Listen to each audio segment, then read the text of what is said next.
Ethan Hayes had never imagined he would be in English lit class, in full view of his classmates and a teacher waxing poetic about Faulkner, holding hands with his best friend, Noah Reed.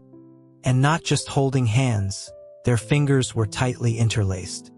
Anyone who saw them would assume they were a couple. He wasn't sure if he should be grateful for Noah's thoughtfulness in arranging a seat change with the teacher, successfully making them desk partners. They were tucked away in the last row by the window, a relatively secluded spot where the table offered some cover. Anything they did would be hard for others to notice. Still, Ethan's heart hammered against his ribs like a trapped bird. He kept his head down, a thief trying to remain unseen. Only the tips of his ears, flushed a telltale pink, visible. Every so often, he'd glance up with the twitchy vigilance of a rabbit, making sure their teacher was still standing in the aisle and not heading their way. Compared to his pathetic display of nerves, Noah was the picture of calm. Ethan's palm was hot and slick with nervous sweat, but Noah's hand was naturally cool, a comforting sensation like chilled marble on a sweltering summer day. While one of Noah's hands was captured by Ethan's, the other was busy with a calculus worksheet, the paper hidden beneath his literature textbook. It was a move both composed and audacious, clearly taking advantage of the teacher's poor eyesight. Ethan couldn't help but be impressed. He gave their joined hands a little shake to get Noah's attention. His voice was a low, sticky murmur when he asked how Noah could possibly be so relaxed. He thought his friend's composure was almost superhuman.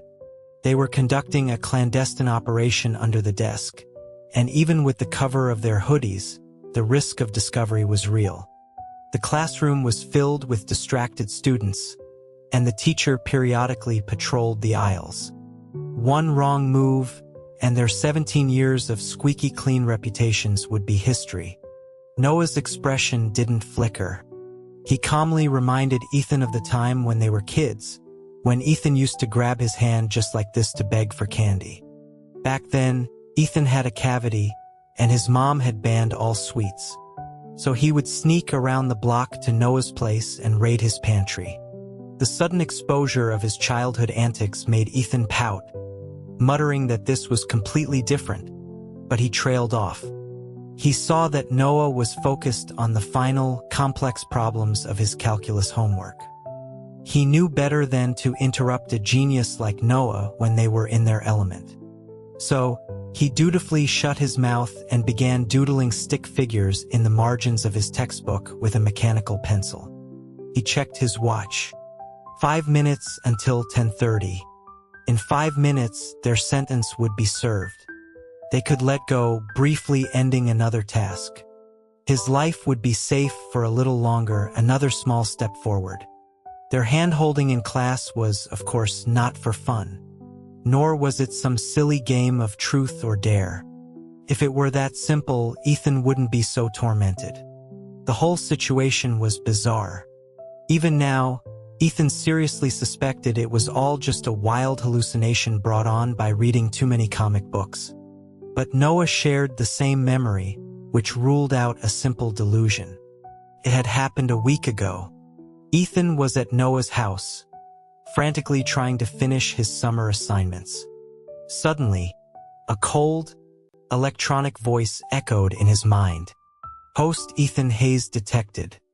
Host Noah Reed compatibility 100%. System installing. Installation complete.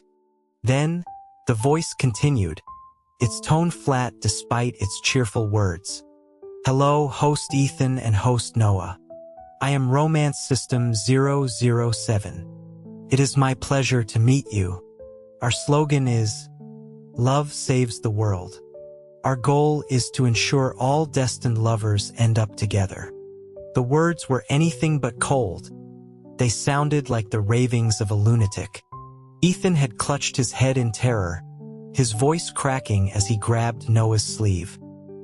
He'd shrieked that something was broken in his head, that he was hearing voices. Noah, however, was far more composed. He stated calmly that he heard it too, and that it called itself 007. For some inexplicable reason, that reassured Ethan immensely. Having a voice in his head was terrifying, but knowing Noah was experiencing it with him made it less so. The self-proclaimed 007 then gave them a brief introduction. It claimed to be a system dedicated to fostering romance. It had detected their 100% compatibility, a match made in heaven, destined to become a couple whose love was stronger than steel. That's why it had descended to bind them, issuing daily romance tasks to push them together. The system also noted that completing these tasks would yield generous rewards, assuring them it was a legitimate system that wouldn't stiff them on payment. As someone well-versed in novels and comics, Ethan wasn't entirely unable to accept the situation. But he wondered why others got bound to epic systems that let them conquer worlds, while he was stuck with a weirdo romance system. It sounded utterly ridiculous. He had politely and sincerely asked this 007 if its detection equipment was faulty. He and Noah were both guys. While their bond was indeed strong, it was brotherly love. He'd even slapped Noah's shoulder for emphasis, to demonstrate the purity of their friendship. They had known each other since they were toddlers. Their parents were best friends. Noah had spent more than half his childhood at Ethan's house. They were closer than most biological brothers. Noah remained impassive, likely as speechless as Ethan about the system. But the system paused for a beat before stubbornly declaring, "True love transcends gender." Ethan was at a loss for words. He wanted to ask if it wanted a rainbow flag for that statement. He seriously told the system it should find another target.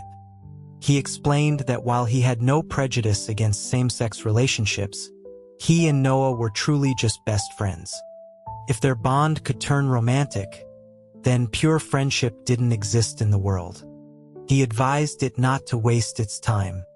Something in Ethan's words seemed to trigger the system. The cold 007 actually let out a synthesized scoff. A moment later, it asked coolly, "Host confirms abandonment of romance tasks? If yes, you will face a life-threatening situation in 6 months." Ethan was stunned, protesting that this sounded like a threat. Noah's expression darkened. But before they could question it further, 007 cleared its name. Not a threat. System has detected a tumor in host Ethan's brain, currently in its early stages. Without intervention, it will become life-threatening in 6 months. However, if the hosts complete the romance tasks and earn 1,000 points, they can redeem a panacea pill from the system store and restore host Ethan's health. As it spoke, the system displayed the store page in their minds. In the most prominent spot was a shimmering golden pill. There were other strange and wonderful items, but none were as eye-catching as the pill. The revelation left Ethan reeling. He looked at Noah in a daze, not quite believing the system's wild tale. Noah didn't believe it either. But that very afternoon, he took Ethan to the best private clinic in the city for a full checkup. He pulled some strings to get the results exped. There it was in black and white. Ethan Hayes, at 17, had a glioma. It was early stage, so the symptoms, the recent headaches and nausea, were still mild. Ethan was shell-shocked. He'd always thought of himself as perfectly healthy. Just a few days ago, he was playing basketball with his classmates, jumping and scoring, leading his team to victory. How could he suddenly be a patient? Noah clenched the diagnostic report, his face a grim mask. His grip on Ethan's hand was so tight it made the bones ache. But Ethan didn't cry out. He bit his lip, looking worriedly at Noah. He was the one who was sick, yet Noah seemed even more devastated. He almost reached out to touch Noah's face, to tell him not to look so terrifying. The sun glared off the hospital's sterile glass walls, bathing the corridor in a harsh, bright light. It was an expensive private clinic, so it wasn't crowded.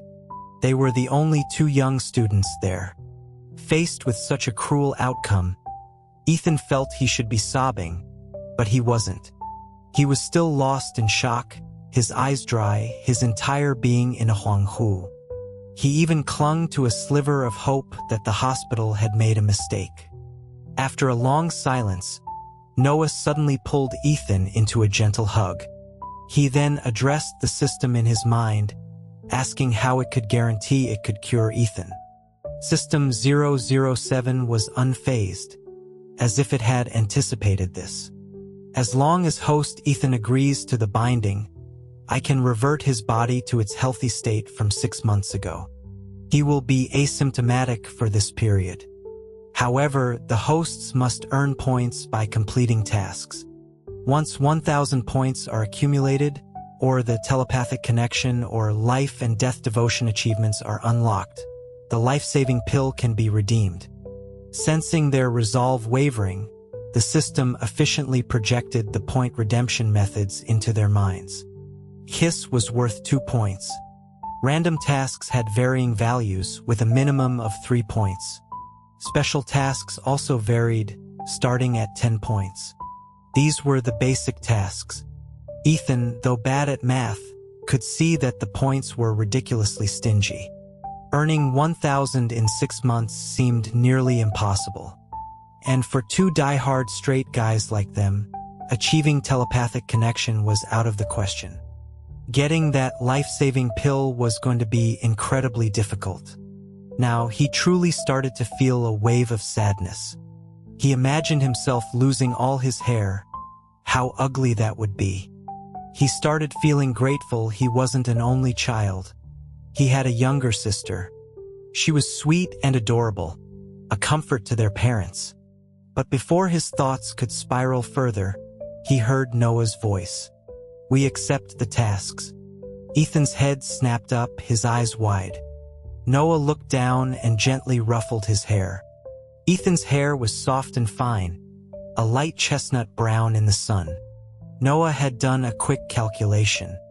The base points would barely accumulate to 5 per week. Even with random and special tasks, getting 1,000 points in 6 months was a long shot. But just as this inexplicable system had said, it was their only chance. They had to try. He told Ethan that even if it only bought him 6 more months, it was better than nothing. Tears welled up in Ethan's eyes. As the patient, he didn't have the courage to refuse. But Noah was different. Noah wasn't sick. He was sacrificing himself to save Ethan's life.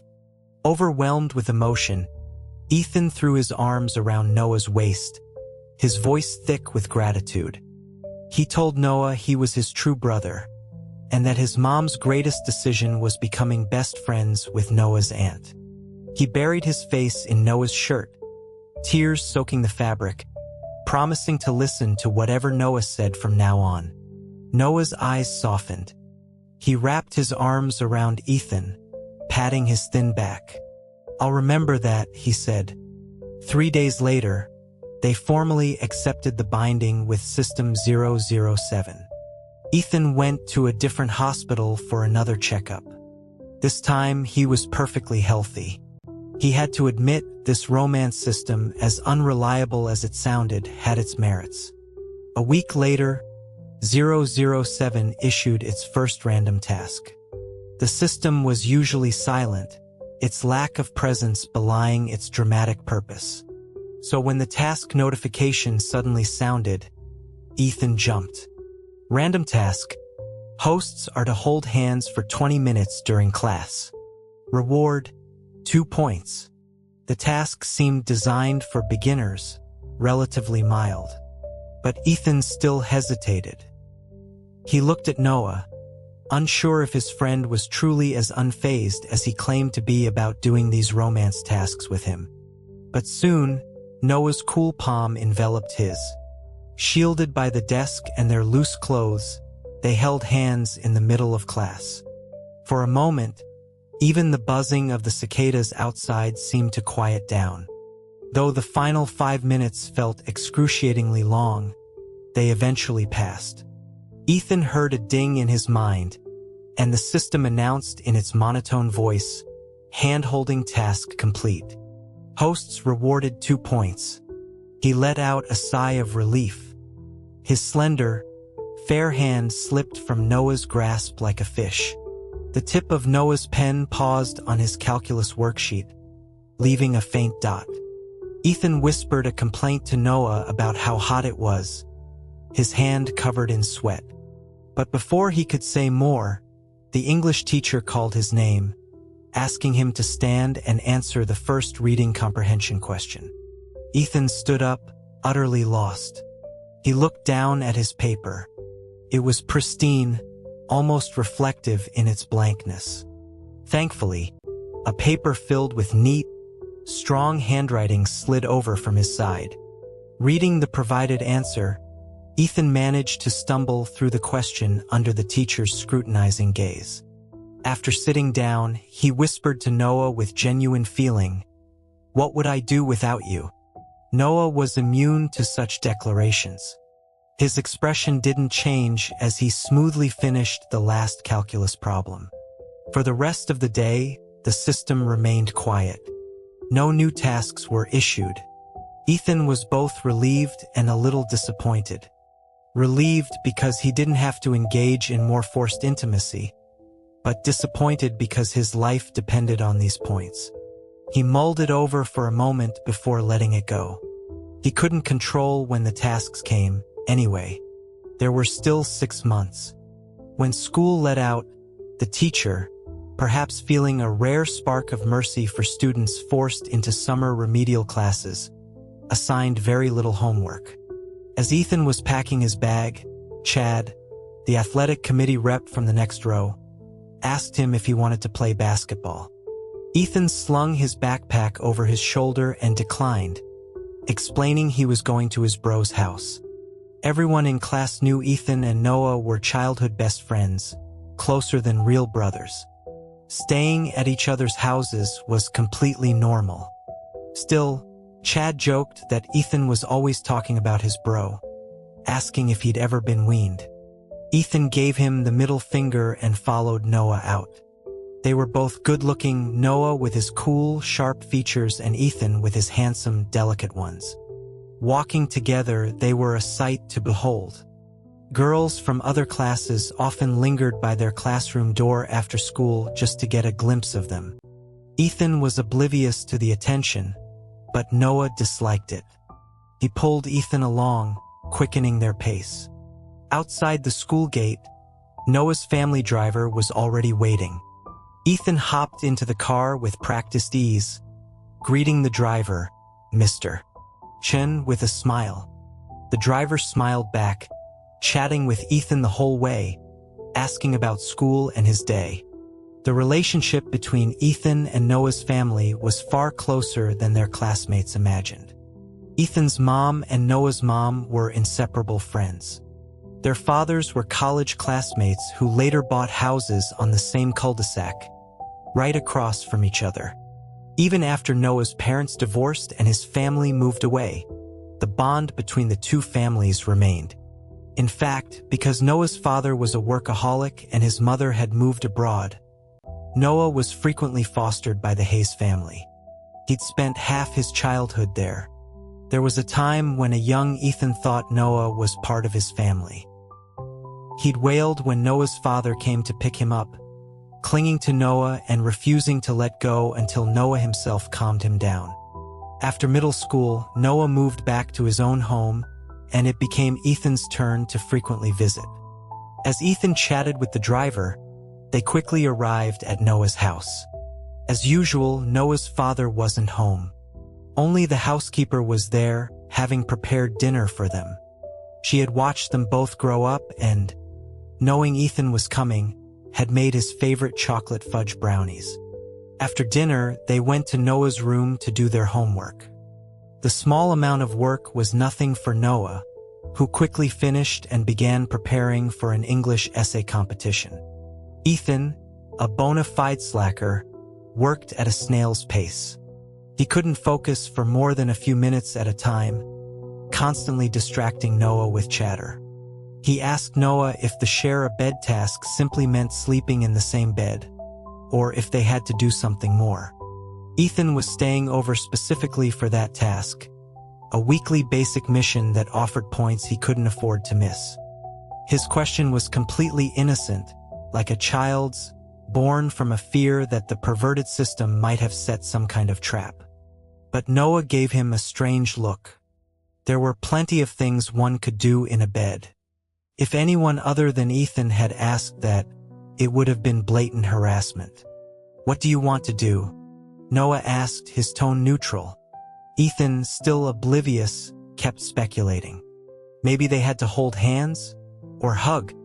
He rested his cheek on the end of his pen, creating a small dimple. Noah's gaze flickered over it before he patted Ethan on the head.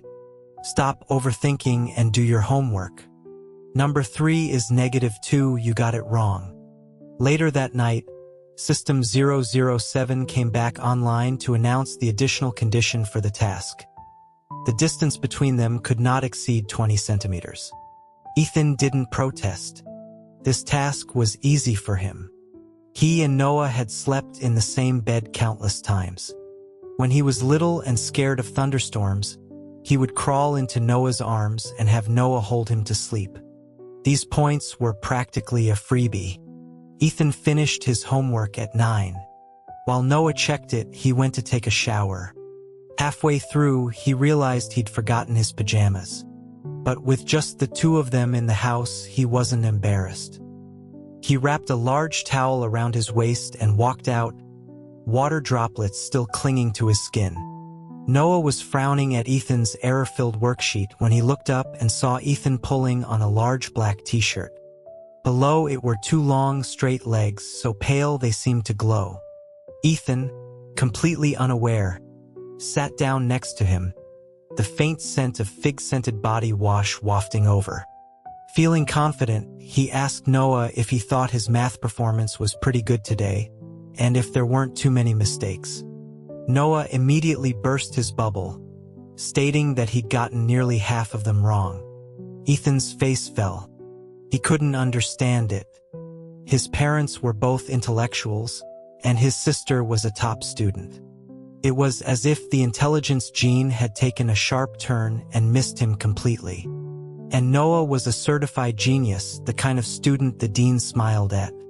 Life as a slacker among them was tough. But his sadness never lasted long.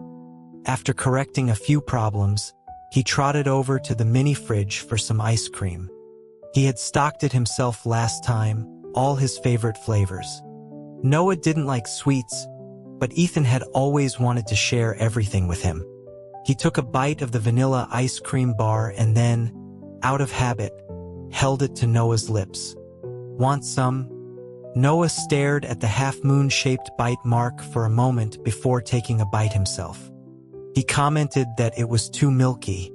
Ethan, who loved anything creamy, happily finished the rest. By the time they climbed into bed, it was already 10. The sheets were freshly washed, light and soft. Ethan snuggled under the covers, inching closer to Noah. He wasn't sleepy yet, but Noah had already closed his eyes.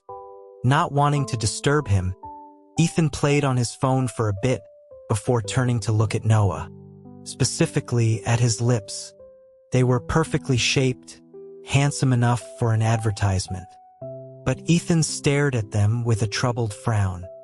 He hadn't forgotten that among the basic tasks 007 had listed was the most dreaded one of all: kissing, for 2 points. During the day, the hustle and bustle of school allowed him to escape this reality. But at night, the thought returned like a nightmare, making him want to burrow under the covers and suffocate himself. Although Noah was willing to do anything for him, telling him not to stress and to just treat it like acting, Ethan couldn't shake the guilt. His best friend's first kiss, which should have been given to some beautiful, gentle girl, was about to be sacrificed for him. How tragic was that? Incredibly tragic.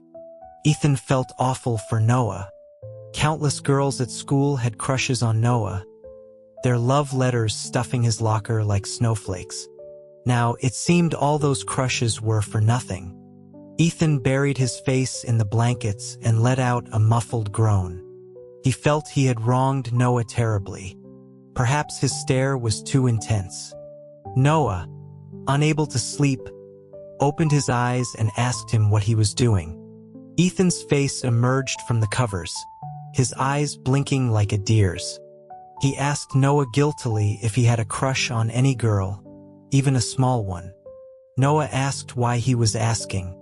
Ethan was too embarrassed to bring up the kiss, so he mumbled something about Noah having to do all these ridiculous tasks with him, and how it would be a problem if he had someone he liked. He trailed off, sounding dejected. But Noah understood immediately. No, he said, a clean and simple denial. He pulled Ethan from his side of the bed into his arms, pressing him against his chest. His hand rested on the back of Ethan's head. Go to sleep. Stop overthinking. Ethan nuzzled against Noah's chest and obediently agreed. The fact that Noah didn't have a crush made him feel a little better. After he fell asleep, however, Noah lay awake for a long time. The moonlight stretched across the windowsill, a sliver of pure white contemplation. To fulfill the system's requirement of staying within 20 centimeters, Ethan woke up in Noah's arms. He hadn't slept like that with Noah since elementary school and felt a bit awkward. He shifted around, successfully waking Noah up in the process. Noah's voice was hoarse and low with sleep when he asked what he was doing. Ethan honestly replied that he was hot, that Noah was holding him too tight for the air conditioning to work. Noah paused for a moment, then quickly loosened his grip. Ethan could finally poke his head out from under the covers and breathe fresh air. Just then, System 007's electronic voice sounded in their minds. Congratulations to the hosts for completing the share a bed task. Reward, 2 points. Ethan immediately cheered up. He had never cared about grades in his life, not even when he was last in his class. But now, a mere 2 points could make him grin from ear to ear. He wasn't in a hurry to get up anymore. He leaned against Noah, chatting.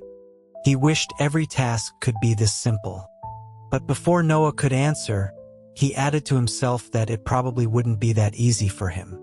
Special tasks offered more points, so they would surely be more difficult. He was quite clear-headed about that. Noah wasn't one to lie in bed.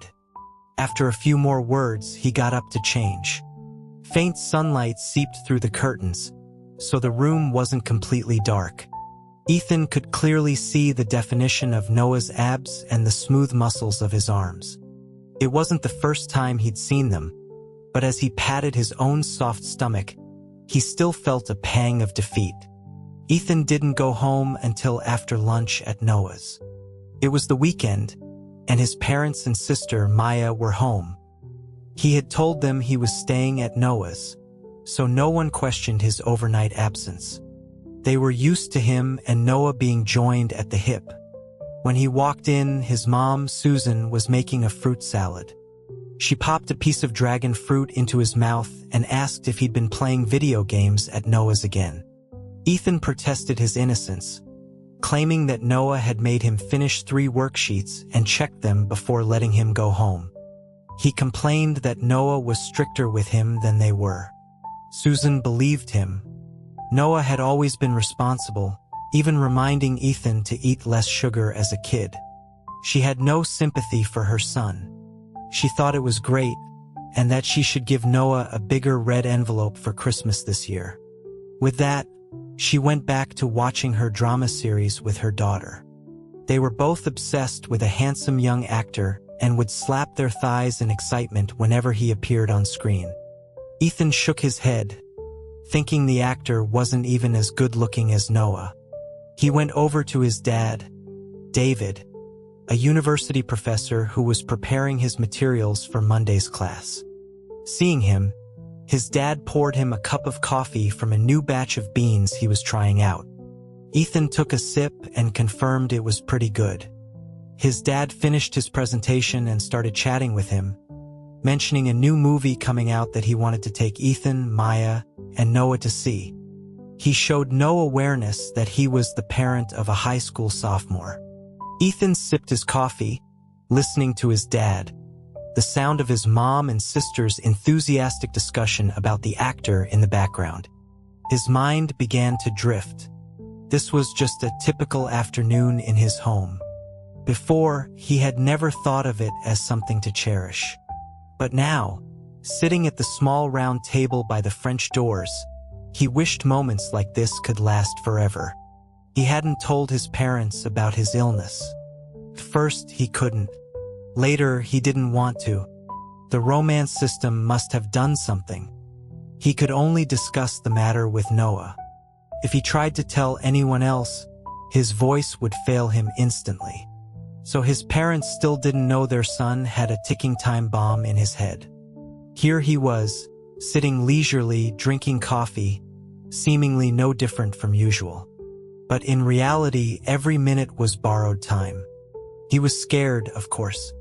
The day he got the diagnosis, after the initial shock wore off, he had clung to Noah outside the hospital and cried his eyes out. He'd sobbed, asking why he was so unlucky when he'd never done anything wrong. Noah had held him tight but couldn't give him an answer. Fate was capricious. It didn't grant mercy just because you were a good person. That day, Ethan had desperately wanted to tell his parents. Though he was the older brother, he had been doted on just as much as his sister. His first instinct when hurt was to run to his parents. But he couldn't speak. He had been stripped of that right. It was a secret that belonged only to him and Noah. But now, watching his mother's smiling face on the sofa, his sister crunching on chips, his father cheerfully promising to buy him the latest sneakers, he suddenly felt it was better that they didn't know. If they knew about his condition, the atmosphere in the house wouldn't be so relaxed. He had a 6-month reprieve. Until that day came, he preferred to maintain the status quo. Finishing his coffee, he told his dad he was going upstairs to work on an essay. His dad, pleased to see his son so studious, readily agreed.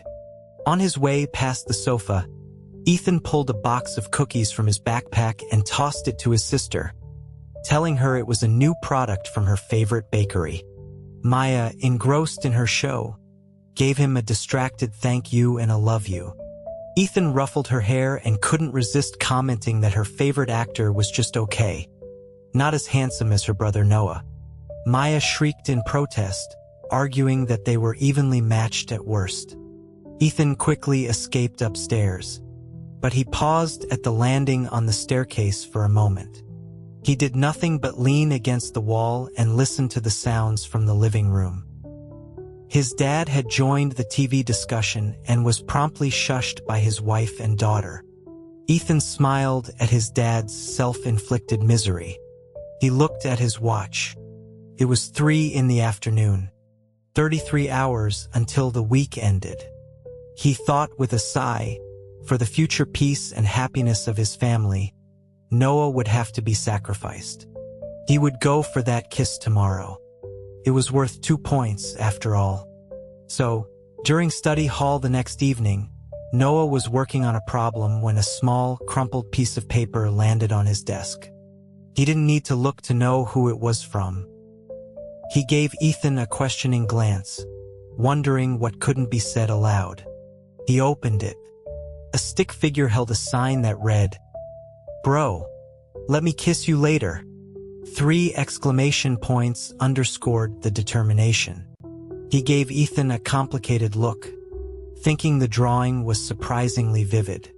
Maybe he should have encouraged Ethan's mom to sign him up for an art class as a kid. Then he wouldn't be struggling with his grades now. Before he could react, another note appeared. This one just had words, "I'll buy you dinner tomorrow." Noah was completely exasperated. He pinched the bridge of his nose and whispered, "Fine. You don't have to buy me dinner." Ethan's eyes welled with gratitude. He quickly passed another note filled with effusive praise for Noah's magnanimity. Noah ignored him, shredding all 3 notes and tossing them into the trash.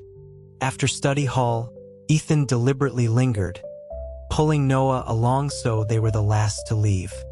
Once the classroom was locked and the hallway was empty, he dragged Noah like a fugitive to the 5th-floor stairwell.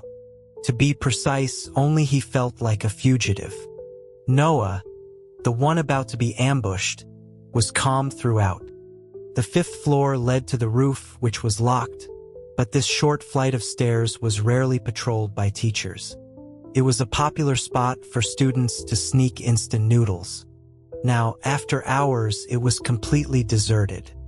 Ethan psyched himself up and shoved Noah against the wall, his hands on Noah's shoulders. It was a move he'd copied from Maya's trashy TV drama. The stairwell was dark, with only a sliver of moonlight filtering through the small window on the door to the roof. It was just enough to illuminate Noah's handsome face, his high nose, thin lips, and long lashes. His eyes were perfectly shaped, the kind that belonged in any girl's fantasy. Ethan thought that if he were a girl, he wouldn't be able to resist kissing that face at least 10 times for the sake of the mission. But the problem was he was a guy who had grown up sharing a bed with Noah, his best friend since kindergarten. After a full 3 minutes of mental preparation, Ethan still couldn't bring himself to do it. He slumped against Noah in defeat, burying his face in his chest. "How am I supposed to do this?" he mumbled, giving up. Noah had stood perfectly still, cooperating completely since Ethan had pushed him against the wall. He was a perfect prop, doing nothing but breathe. But Ethan's constant stalling was turning a 30-second task into a 30-minute ordeal. Finally, Noah's patience wore thin. He tapped Ethan's shoulder. "Get off me." Ethan thought Noah was annoyed with him and quickly stood up straight. "I'm almost ready, I swear." But before he could finish, a cool hand cupped his chin. Noah's face slowly loomed closer. In the moonlight, he could see Noah's lashes flutter once, like a ripple on a lake. Then, another pair of soft lips covered his. They tasted faintly of lime from the gum Ethan had forced on him earlier. Noah had kissed him.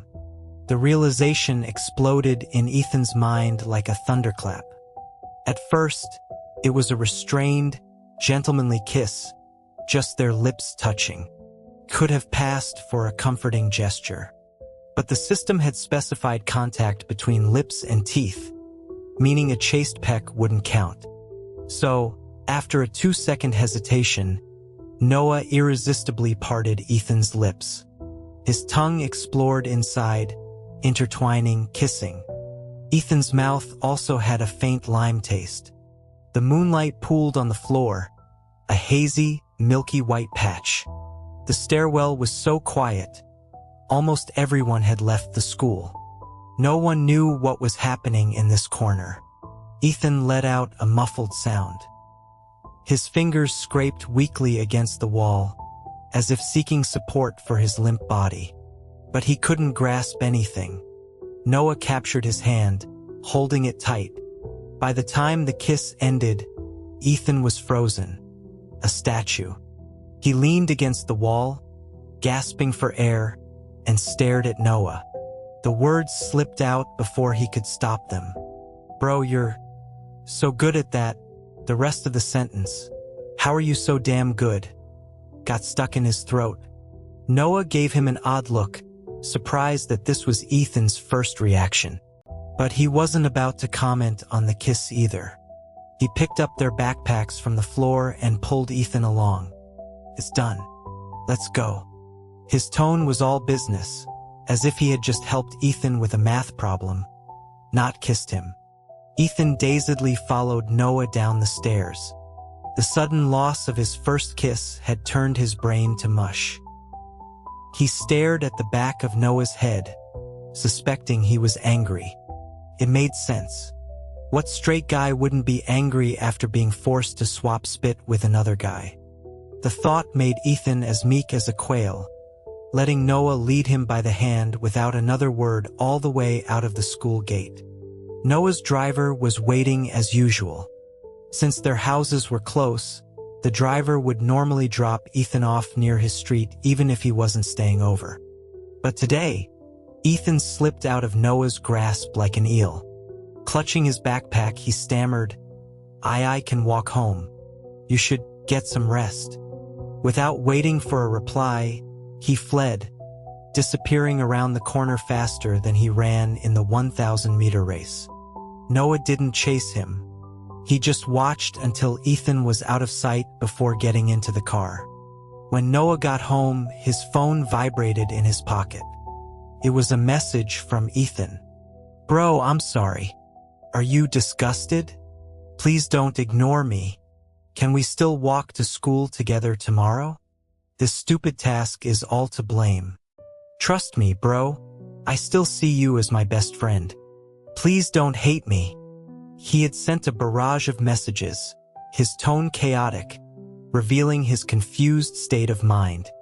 Noah stared at the texts, his eyes dark and unreadable.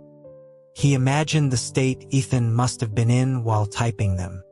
After a long while, he slowly leaned against the wall of his garden, his tense body finally relaxing as if he could no longer hold himself up. The impenetrable facade he maintained finally cracked and fell away. He pressed a hand to his heart, which was pounding erratically, threatening to leap from his throat. He clutched the fabric of his shirt, his knuckles white. He felt like a man in the throes of a fever, his cheeks and lips flushed, and Ethan was the cause. A single kiss had set his entire body ablaze. But Noah felt he couldn't be blamed. Who in the world could remain calm after kissing their crush? Only someone asexual or a saint. He was neither. He had struggled to maintain his composure, to act nonchalantly after the kiss, to sit calmly in the car. But only he knew how loud his heart had been pounding the moment he'd leaned in to kiss Ethan.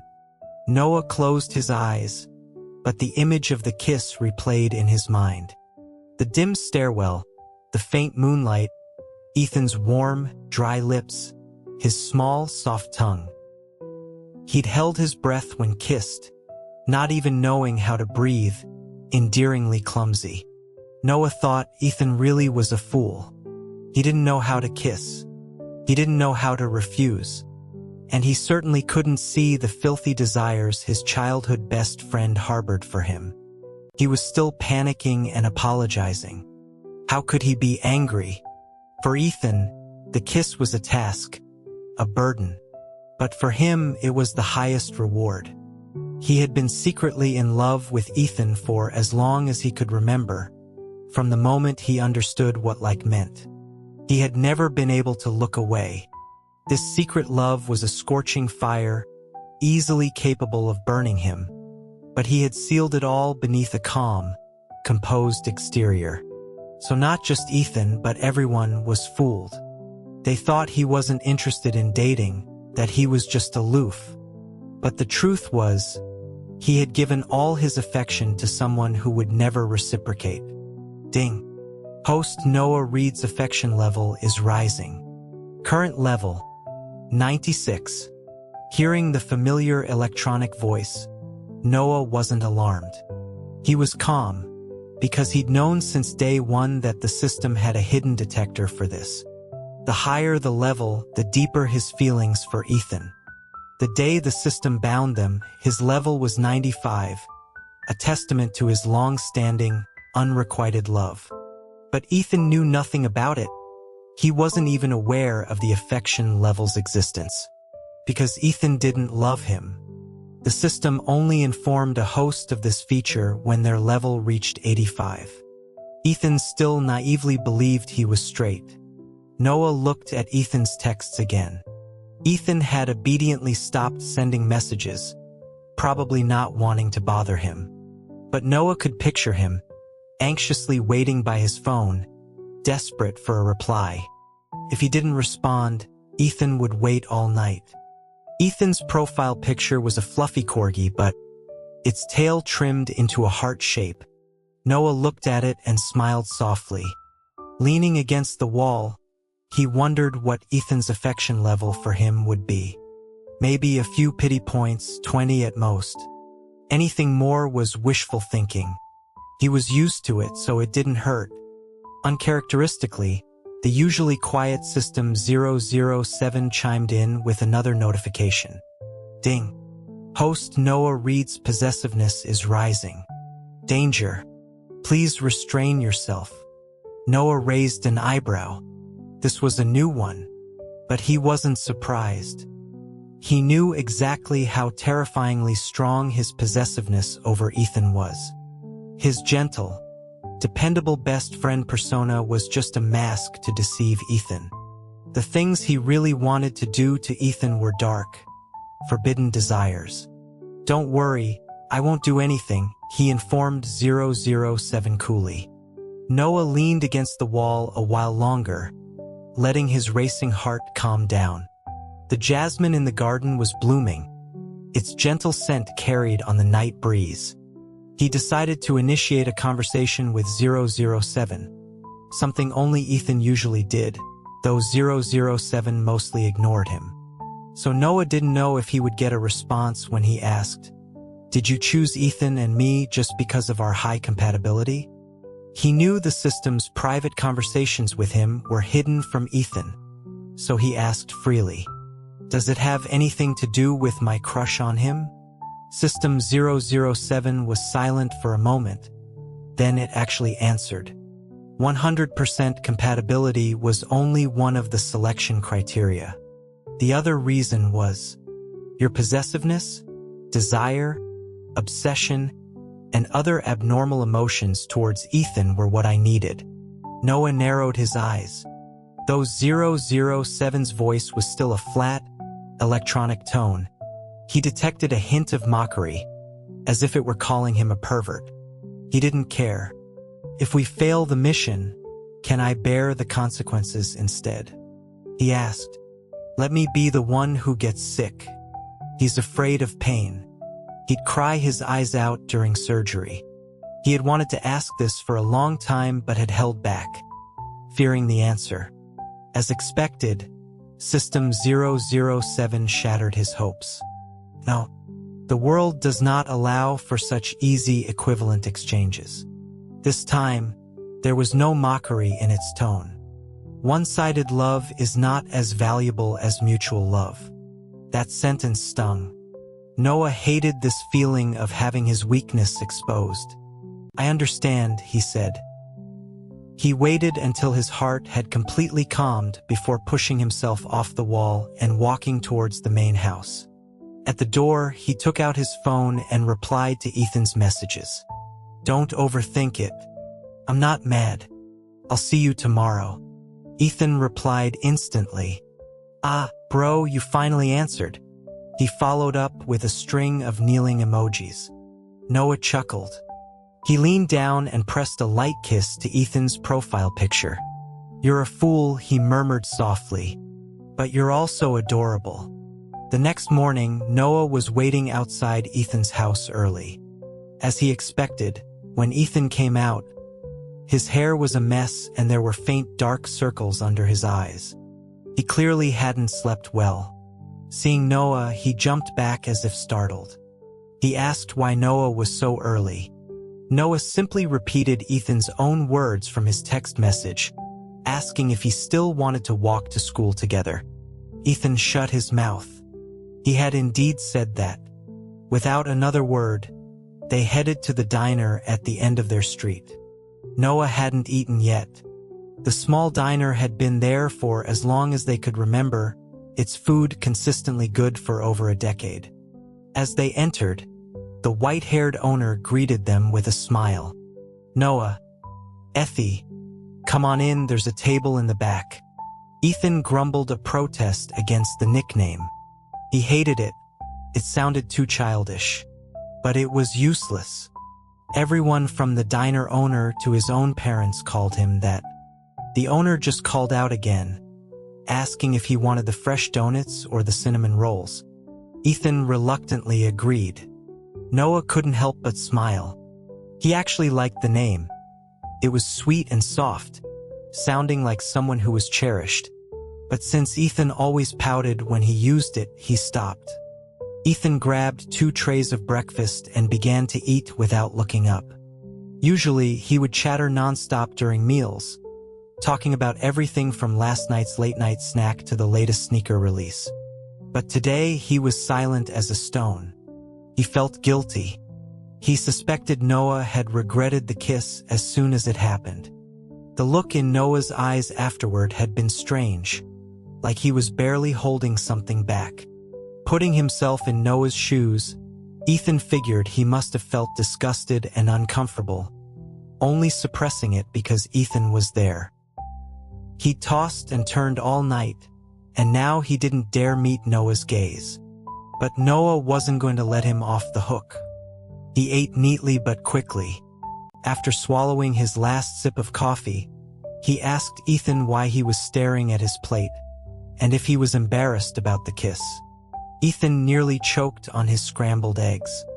He finally looked up at Noah, his protest a weak whisper. "You kissed me first," but his confidence wavered halfway through. Noah had only initiated it because he'd been so slow and hesitant, pushing him to the edge. Finally, he asked the question that had been weighing on his mind. "Bro, be honest with me. Did you feel really sick after kissing me yesterday?" His expression was miserable, like a puppy about to be abandoned. A strange, tingling warmth spread through Noah's chest. He wondered how Ethan could so precisely hit every one of his soft spots. Whenever Ethan looked like that, he wanted to give him the world. "I didn't feel sick, and it wasn't disgusting," Noah lied smoothly. "It was easier than I expected. I thought it would be harder." Ethan's eyes widened. "Really? It's just a task. Think of it like acting," Noah said calmly, trying to ease Ethan's burden. "Plenty of actors have kissing scenes. We're no different. Just consider it part of the job." Ethan looked thoughtful. His reward was certainly more valuable than what actors got. They only got money. He was saving his own life.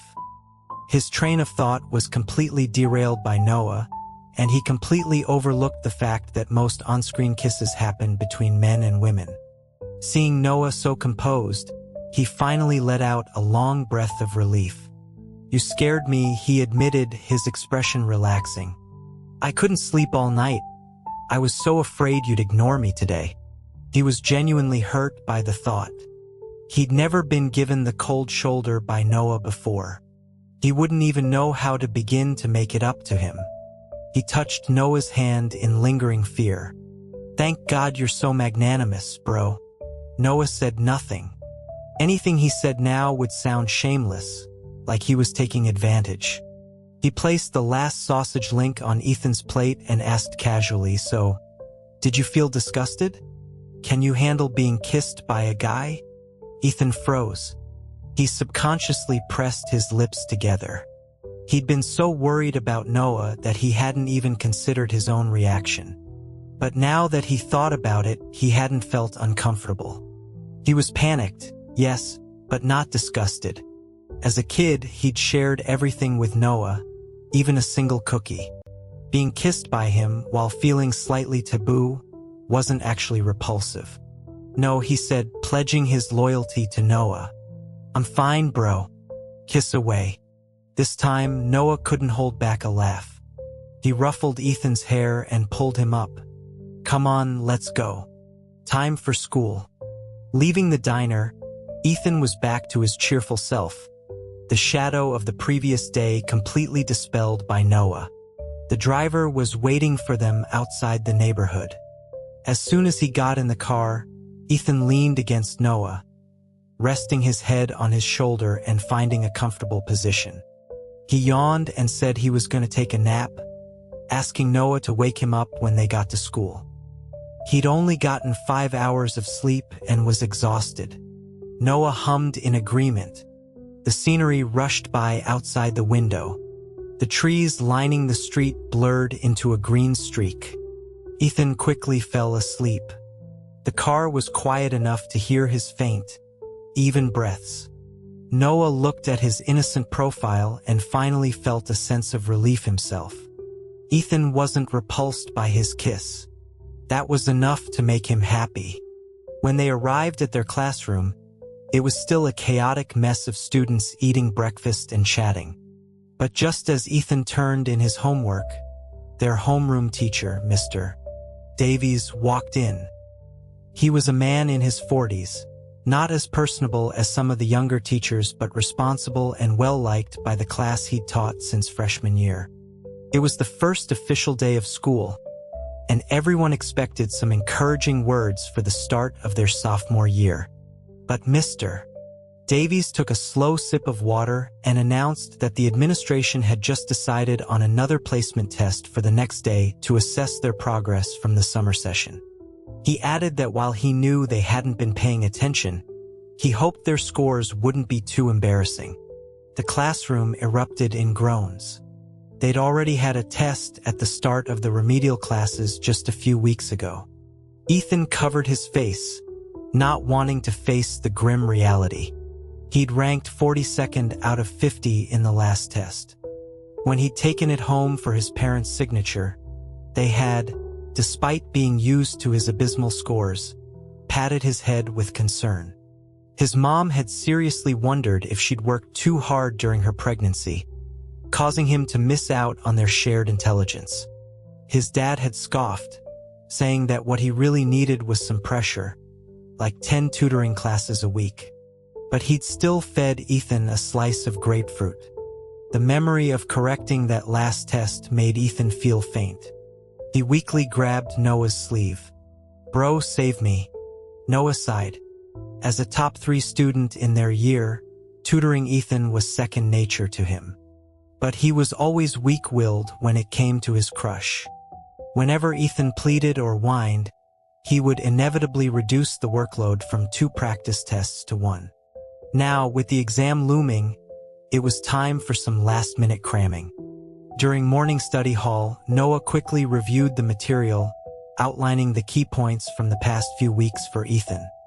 Then, during the 20-minute break, he went over them one by one. At first, it was just Ethan listening, but soon a circle of students had gathered around them, all eagerly waiting to copy the notes. Noah didn't mind. Though he was reserved, he wasn't selfish with his knowledge. Before every exam, his notes were passed around the entire class. But only Ethan got the personalized tutoring sessions. The boy sitting next to Ethan, Alex, who had been with them since middle school, was copying notes while chatting with Ethan. He told him that the school had changed the rules this year, and sophomores now had to live in the dorms, just like the seniors.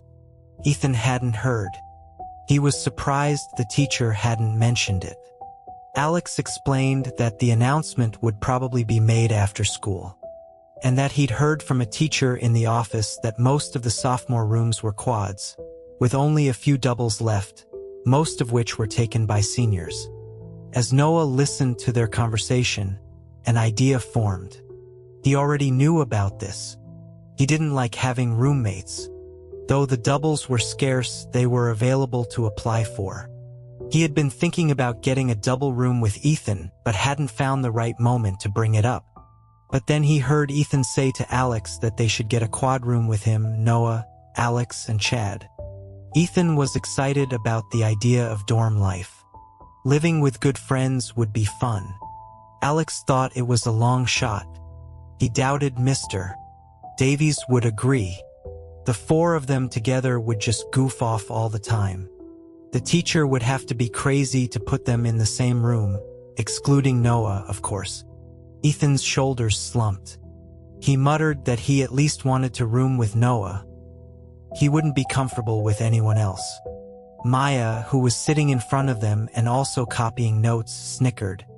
Without looking up, she commented that what he'd said sounded super gay, and that anyone who didn't know them would think they were an inseparable couple. She was just joking. Their group of friends had been close since freshman year, and Ethan, being the most outgoing, was often the target of their teasing. Normally, Ethan would have played along, but this time the comment hit a raw nerve. He and Noah weren't a couple, but they'd done plenty of couple-like things. He couldn't find the words to retort, so he just buried his head in his work, trying to hide his guilt. As predicted, after the exam the next day, Mr. Davies announced the new residency requirement for sophomores. Thanks to Noah's extra tutoring, Ethan had recognized several of the math problems on the test and felt confident he could at least break into the top 40. The class had mixed reactions to the news. The room assignments were up to the homeroom teacher, but there was room for negotiation. Most students were still debating who to room with, but Ethan was calm. Noah had told him the night before that he would apply for a double. At first, Ethan had been reluctant. He was a social creature and thought a bigger group would be more fun. But Noah had convinced him with a single sentence. If there are other people in the room, he'd asked with a slight glance, "How are we going to do our tasks?" Ethan was stunned into silence. Noah continued, pointing out that while holding hands might be manageable, what if someone walked in while they were kissing? The image that conjured made Ethan gasp. He slapped a hand over Noah's mouth, refusing to hear any more. The mental picture was too horrifying. And so, the matter of the double room was settled. Noah had already secured the application form and explained to their teacher that he could help Ethan with his studies. Mr. Davies, though skeptical that cohabitation would magically improve Ethan's grades after all these years, approved the request. Ethan was a good kid, if a bit hyperactive, and Noah was a star student who brought honor to the school. So he signed off on it. A double room on the third floor was theirs. That Wednesday evening, the sophomores moved into the dorms. Ethan's parents had readily signed the permission slip, happy for the extra alone time. Noah had signed his own form, perfectly forging his father's signature. His father was never around, and his mother had a new family abroad. Even his parent-teacher conferences were attended by Ethan's mom. Living in the dorm was a small matter he didn't even bother mentioning to his dad. They moved their things in after school on Tuesday. The dorms at their private school were nice, with private bathrooms and a balcony with a washing machine. The only difference was that the double rooms had 2 single beds side by side. After inspecting their room, Ethan went to visit his friends. Alex and Chad were in the room next door, 303. They had 2 other roommates Ethan didn't recognize, who turned out to be from a different class. Ethan felt like he'd seen the 2 new guys before. Alex introduced them. Leo, the class president from 3B, a pale, gentle-looking boy, and Gabriel, a tall, handsome guy from the school basketball team. Then he introduced Ethan to them. Leo smiled and shook his hand. Ethan's gaze darted between Leo and Gabriel. He finally remembered why they looked so familiar. The day after System 007 had bound him and Noah, it had mentioned with some regret that its original targets were a pair of boys from the neighboring class with a 95% compatibility rating. But then it detected Ethan and Noah's higher compatibility and switched. "But now I'm starting to regret it," 007 had said.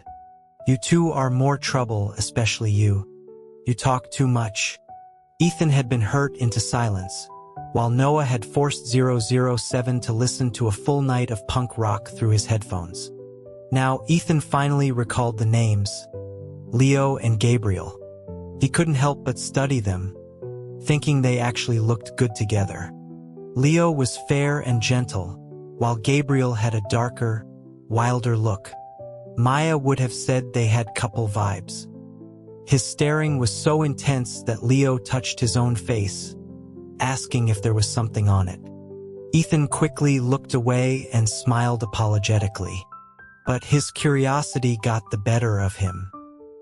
He asked Leo if he and Gabriel were good friends, and if that's why they'd requested to room together, explaining that he and Noah had done the same. Leo smiled, finding Ethan amusing. He explained that Gabriel was a new transfer student and they'd only just met. Ethan understood. He glanced at Gabriel, who stood aloof, watching them talk without joining in. Alex, ever the social glue, suggested they all go out for a late-night snack to celebrate, inviting Noah and Gabriel. Gabriel declined, saying he had to talk to someone. So the rest of them headed out, easily scaling the back wall of the school. Ethan, who wasn't the most athletic, was surprised to see Leo, the model student, clear the wall with ease. He, on the other hand, got stuck on top. They went to a nearby wings joint. As soon as the food arrived, Noah began peeling the shells off a plate of shrimp for Ethan and preparing a dipping sauce for him. Alex and Chad were used to this, but Leo was taken aback. He'd only known Noah from a speech competition where he had been cool and distant. But now that aloofness had melted away. He asked Ethan why he called him bro, and if they were related. Alex explained their lifelong friendship, joking that if Ethan were a girl, he'd be the little wife Noah raised. Ethan threw a napkin at him in protest. After eating, they snuck back into the darkened dorm building. Once their door was closed, Ethan eagerly shared his discovery with Noah. He sat on his bed, cracking open a soda, and asked if Noah knew that their neighbors were 007's original targets. Noah hadn't known. He'd only briefly seen Gabriel in the dim hallway. Ethan drank his soda and marveled at how absurd the system was, pairing them up and then Leo and Gabriel, when the latter barely knew each other. System 007 let out a cold snort in his mind. Ethan retorted defiantly, asking if he was wrong, and if any of the four of them didn't seem straight. 007 just sneered, "None of you do," before going silent again. Before bed that night, Ethan initiated another kissing task with Noah. He was getting used to it and didn't bother resisting anymore. But this time, they were in their brightly lit room, not a dark stairwell. Every subtle expression was visible. He was still a bit shy. Noah, wearing black cotton pajamas, had just washed his hair. Ethan asked him to close his eyes because he was nervous. Noah complied, his long lashes resting on his cheeks. Ethan took a deep breath, wrapped his arms around Noah's neck, and kissed him. It was a clumsy kiss, more like a puppy's frantic licks, his teeth even bumping against Noah's lips. But Noah remained perfectly still. When the 30 seconds were up and the system awarded them their 2 points, Ethan pulled back as if burned.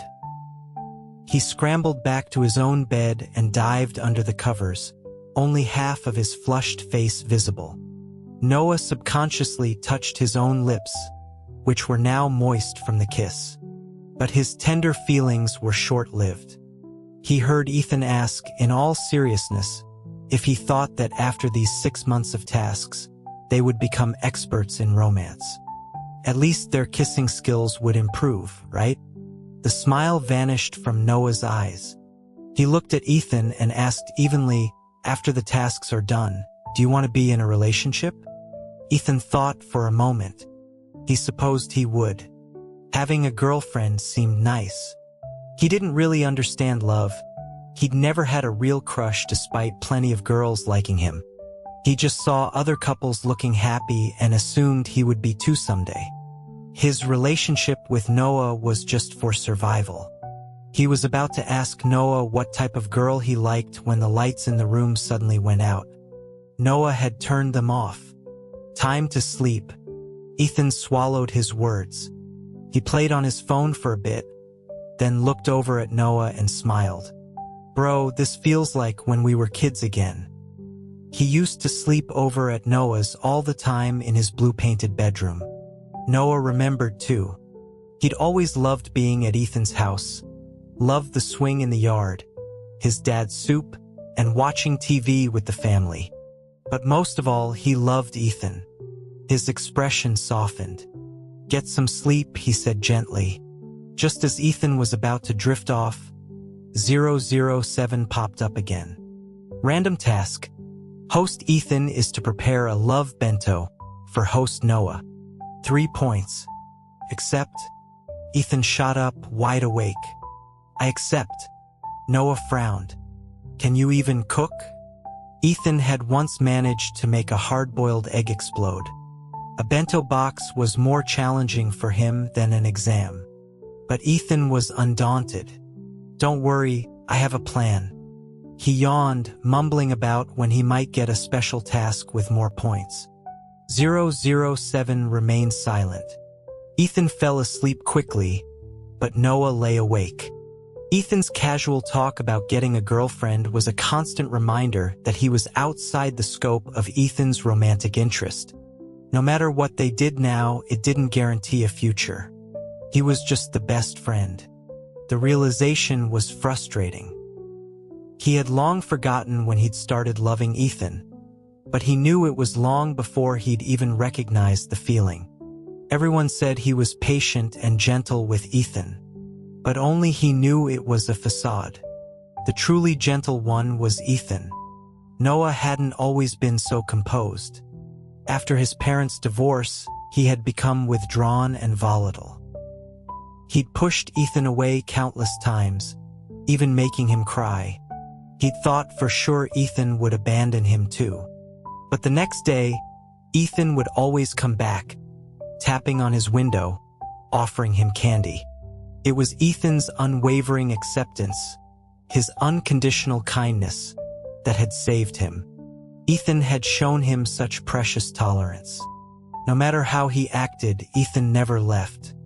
He was like a loyal, warm puppy who, once it chose a friend, would never leave their side. How could he not love him? It was impossible. He'd learned to hide his temper, to become the model student everyone admired. Not because he wanted to be good, but because he thought that if he were better than everyone else, Ethan's gaze might linger on him for just one more second. Ethan already had a plan for the love bento. He was a master at finding loopholes. The next morning, he bought a pink, floral-patterned lunchbox from the campus store. At noon, he dragged Noah to the cafeteria, which was still relatively empty. He went to the most popular food window and, with a charming smile, ordered all of Noah's favorite dishes: spare ribs, stir-fried shrimp, and mixed vegetables. The woman serving them, charmed by his cute, flushed face, gave him an extra scoop of ribs. He found a quiet table by the window and got to work. He neatly arranged half of each dish in the bento box, added rice, and then, with a small tube of ketchup, drew a crooked heart on top. The whole process was smooth and efficient. He proudly pushed his creation in front of Noah, as if he had made it all himself, and told him to try it, saying they were all his favorites. Noah stared at the lopsided heart. It was the most pathetic-looking love bento he had ever seen. Apparently, 007 agreed. Its electronic voice was practically seething. This is cheating.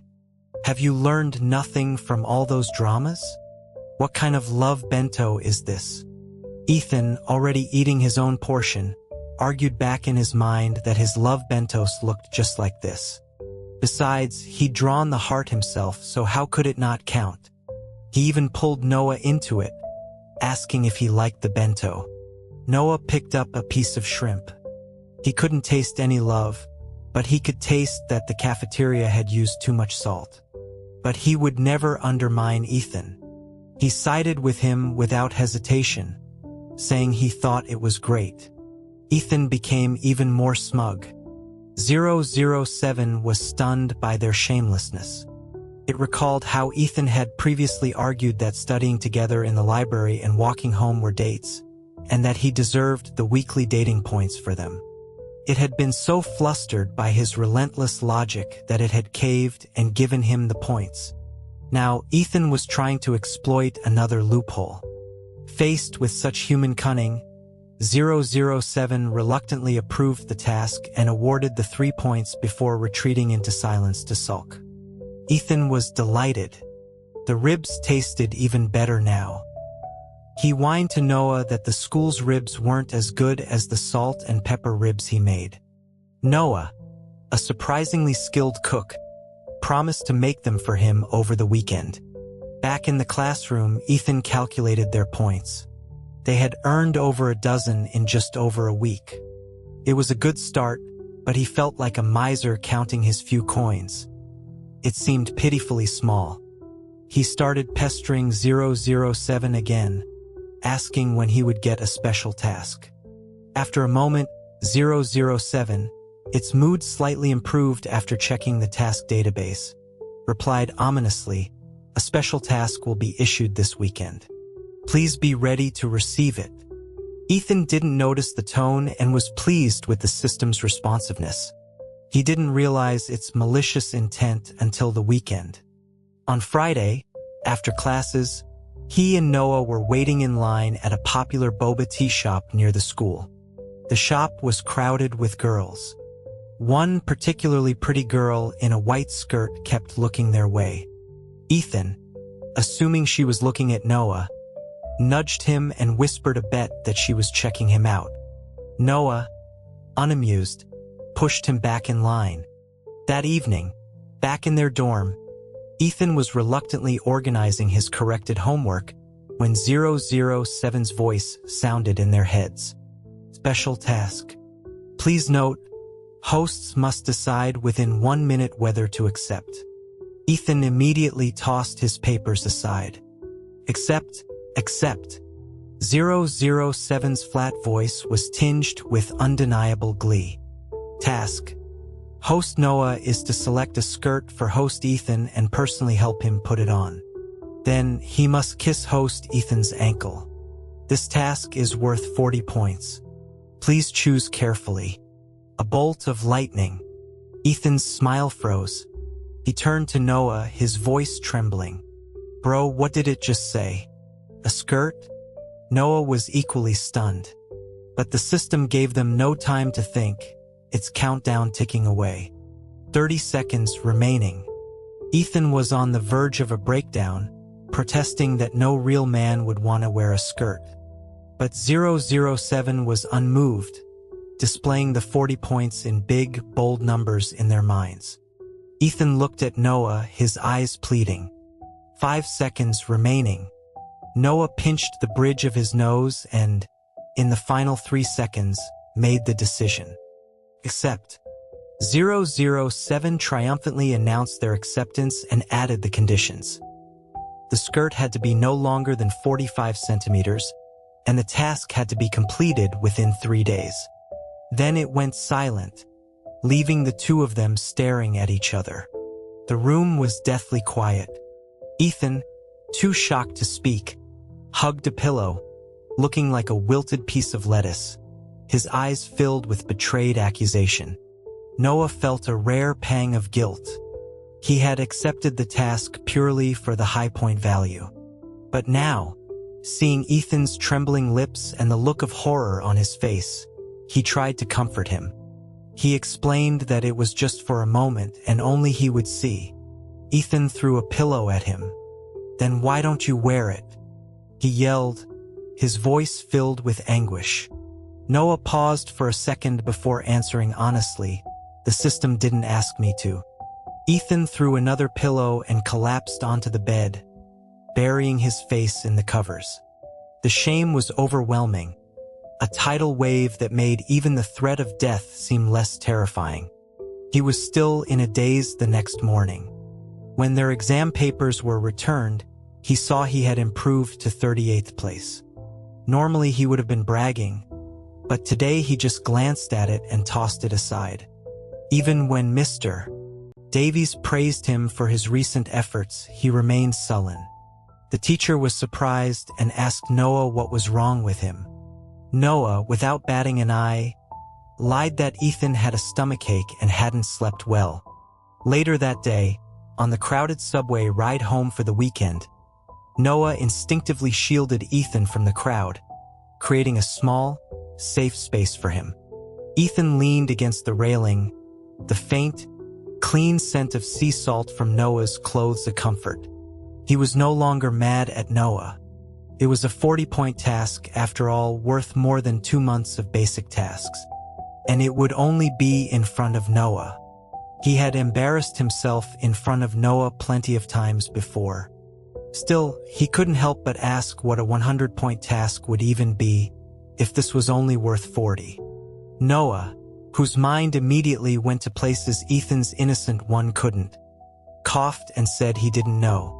That evening, with Ethan's sister Maya visiting friends, the two of them found themselves walking through a shopping center. Ethan's steps grew heavier as they passed one women's clothing store after another. Finally, he stopped outside a chic boutique. In the display window, several cute short skirts were showcased under soft lighting. The pizza he'd just eaten felt like a stone in his stomach. Noah made it worse by asking if he wanted to go in and buy one. Ethan buried his face in his hands, begging Noah to go in alone. Noah didn't mind. He asked Ethan for his preferences. Anything, Ethan mumbled. Whatever you pick, I'll wear. Noah smiled and went inside. He confidently gave the sales assistant Ethan's measurements. A 68 centimeters waist, 175 centimeters height, and preference for gray or blue. A few minutes later, he emerged with a shopping bag. Ethan stared at it as if it were a bomb. Noah pulled him up from the bench, telling him to consider it paid for if he did 2 extra worksheets that weekend. The next morning, Ethan's family was out, leaving the two of them alone in the quiet house. It was the perfect time. With a heavy heart, Ethan announced he was ready. "It's just a skirt," he said, trying to sound brave. A real man isn't afraid of womenswear. Noah, sitting by the window with a pair of glasses on, looking unusually scholarly, tossed him the skirt. "Go on then. I'm waiting." Ethan took a deep breath and changed right there on the edge of his bed. Noah's gaze, which had been on Ethan's messy handwriting, drifted up. The sunlight poured into the room, illuminating every detail. The skirt was a perfect fit, a charcoal gray fabric that cinched at his narrow waist and ended high on his thighs. His long, slender legs were fully exposed. He stood barefoot on the floor, bathed in the morning light, his skin almost glowing. He was too embarrassed to look at Noah, a faint blush dusting his cheeks. "He's beautiful." That was Noah's first thought. He'd always known Ethan was good-looking, more delicate than other boys their age. But he had never imagined that Ethan in a skirt would be this captivating. He suspected his aesthetic sense had been completely hijacked by Ethan. He wasn't mistaken for a girl, but somehow, in that moment, he was more adorable than any girl at their school. Noah put down his pen and walked over to him. Ethan was futilely trying to tug the hem of the skirt down. He looked up as a shadow fell over him, his eyes meeting Noah's. "What are you doing so close?" he asked, startled. Noah braced his hands on the bed on either side of him, trapping him. Their faces were inches apart. He looked into Ethan's eyes, his voice calm. "Did you forget? The task has 2 parts.